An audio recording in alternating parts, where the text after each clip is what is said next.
The fire crackled softly, its orange glow barely pushing back the thick darkness of the forest. I sat on a log, staring into the flames, trying to shake the unease that had settled over me since sunset.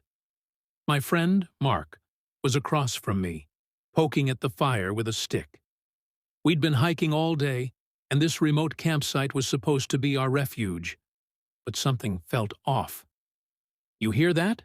Mark asked suddenly, his voice low. I froze, listening. The forest was silent. Too silent. No crickets, no rustling leaves, just the faint crackle of the fire.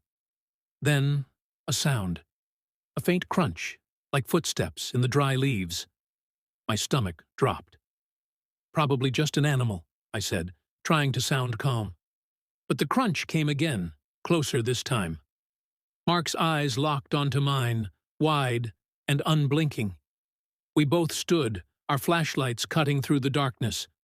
The beams danced across the trees, but there was nothing there. Just shadows. The footsteps stopped, and for a moment I thought maybe it was my imagination. Then, a voice. "You shouldn't be here." It was a whisper, but it carried through the stillness like a shout. My heart pounded as I spun around, searching for the source. Mark grabbed my arm, his grip tight. "Let's get in the tent," he said, his voice trembling. We scrambled inside, zipping the door shut behind us. The thin fabric of the tent felt like no protection at all. We sat in silence, listening. The footsteps returned, circling the tent.